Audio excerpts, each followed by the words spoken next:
La entrevista. Mi querido Jorge Armando Rocha, te saludo con muchísimo gusto, por supuesto, agradeciendo siempre tu generosidad con la octava.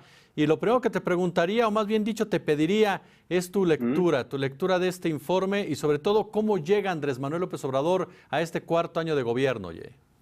Un placer, muchas gracias por la invitación, estimado Jesús. Un abrazo a la audiencia igualmente. Pues yo diría, en síntesis, que el presidente llega gozando de cabal salud en todos los sentidos. Incluso lo vimos jugando béisbol con las leyendas, incluyendo nada más y nada menos que Fernando Valenzuela, Vini Castilla, y claro que mandó un mensaje previo a su cuarto informe de gobierno en su turno al BAT, el López Obrador.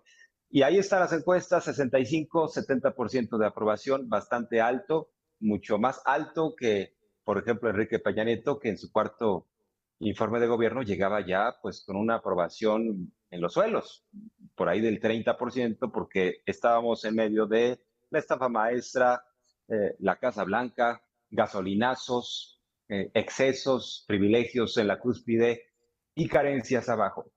La gente pagando el precio de estas políticas y bueno, pues es diferente hoy en día lo que se vive a pesar de la pandemia, que por eso también tendríamos que decir que el presidente hizo referencia a que se recuperan los empleos y en materia económica estamos ya, digamos, en los niveles prepandemia, pero ese es un tema que afectó a todo el mundo.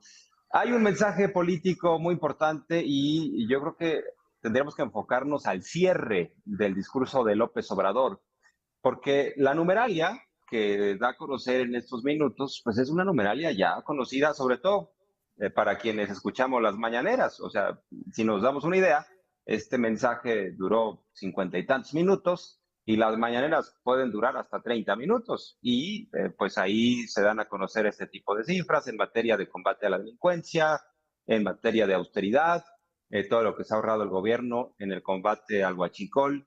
Hay que recordar que antes desde Pemex, desde un piso de las oficinas de Pemex, pues estaba huachicoleando junto con la delincuencia, se estaba ordeñando al país y se estaban robando la gasolina. Digo, para entender la magnitud del problema de la corrupción.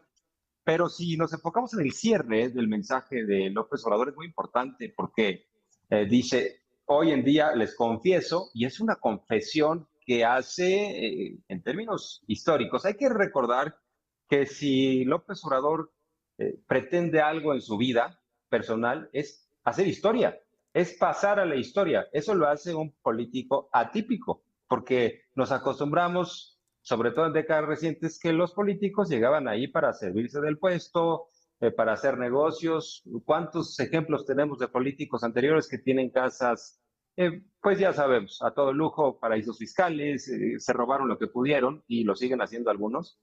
En el caso de López Obrador quiere pasar a la historia, quiere dejar un sello y dice, les voy a hacer una confesión, sigo confiando en la gente, sigo confiando en el pueblo y creo que va a ganar la cuarta transformación.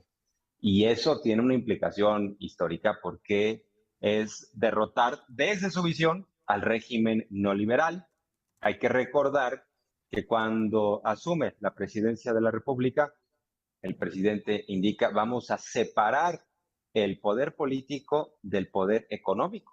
Y de eso se trata la cuarta transformación. Vamos a combatir la corrupción y vamos a lograr que el presupuesto esté en función de la mayoría y no al revés, que ese fue el sello del régimen neoliberal de 1983 a 2018, que el presupuesto estaba en función de ciertos partidos políticos, PRI, PAN, y grupos de poder que se acomodaron en torno a ellos. Entonces el presidente cierra con este mensaje ya en la antesala de lo que será una elección muy disputada, la del 24, y en donde habrá básicamente pues dos bandos, el candidato o la candidata oficialista frente al candidato o la candidata de la oposición, pero se perfila con este mensaje López Obrador y dice, ya esa oligarquía no gobierna.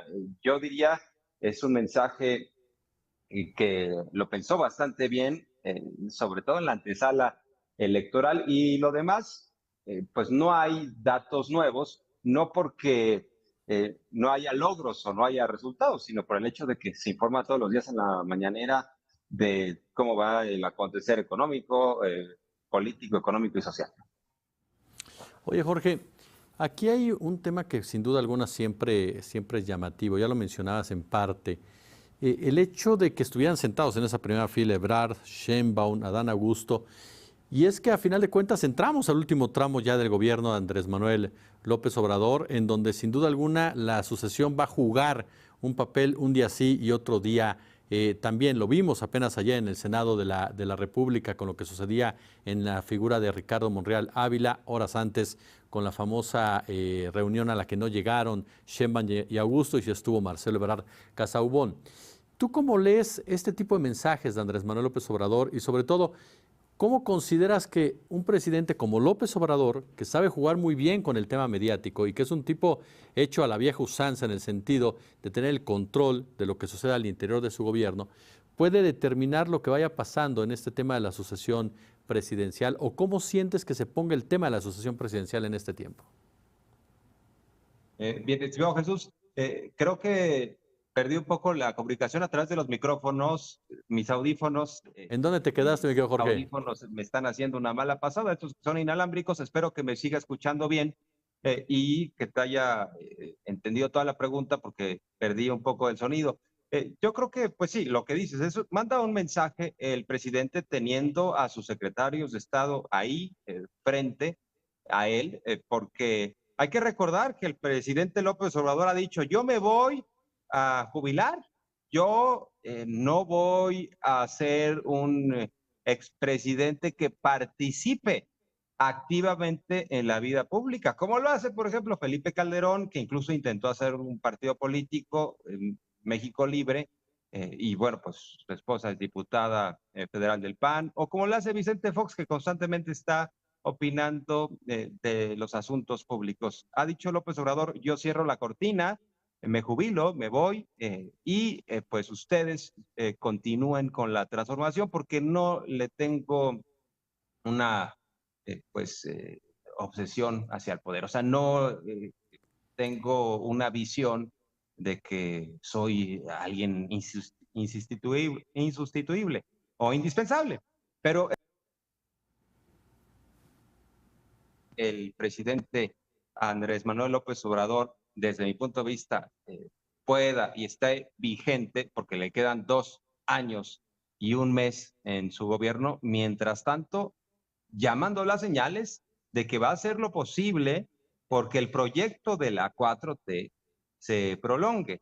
¿Y de qué manera lo va a hacer? Dando resultados, que continúen los programas sociales, que se acabe de instalar la Guardia Nacional, por eso su iniciativa para que quede bajo el resguardo del ejército.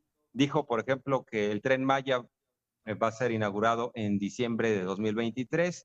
Entonces, él sabe que va a empujar este proyecto, va a continuar el proyecto hasta donde se pueda y que tiene que pasar la estafeta. Y coloca enfrente de él a estos 3 que son los que más suenan en las encuestas. Hemos visto recientemente algunas, tanto de El Universal, por ejemplo, o de Reforma, colocan a Sheinbaum, Marcelo Ebrard y pues abajo Adán Augusto López, Ricardo Monreal, la verdad es que no figura.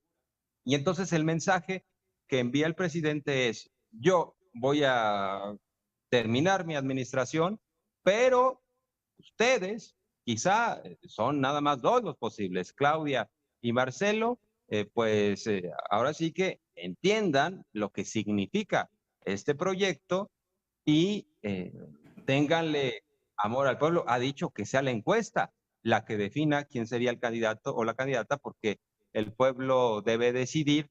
Y bueno, sin duda, creo que en la medida de los resultados que pueda dar la 4T que encabeza López Obrador, le va a dejar una encomienda a su sucesor o sucesora, pero sí bajo el paraguas de la 4T, porque dice López Obrador que continúe la 4T, independientemente de que yo no esté. ¿Y qué significa la 4T en la visión del presidente López Obrador? Austeridad, combate a la corrupción, que tengamos servidores públicos que estén mucho más cercanos a la gente, los programas sociales que continúen, nada de que vamos a buscar cambios constitucionales para quitar la pensión a adultos mayores. Creo que está en esta etapa y por eso dice tengo más aplomo, está en la etapa de comunicar eficazmente y de hacerles entender a sus colaboradores de a quien le toque, a quien decida el pueblo, tendrá que haber continuidad. Él lo ha dicho, continuidad en lo que hace a la 4T, a las ideas de gobierno, pero cambio en lo que hace a la administración pública, porque el presidente no quiere que le pase como sucedió, por ejemplo, con Calles, que fue a propósito de la historia, un presidente que siguió mandando después del cambio de poder, ¿no? Totalmente, mi querido Jorge Armando Rocha. Oye, yo como siempre te agradezco el tiempo, la generosidad con la octava, mi querido Jorge. Muchas gracias, un honor. Buenas tardes, noches. Gracias a Jorge Armando Rocha. En tanto, en el Palacio Legislativo de San Lázaro se reinició la sesión del Congreso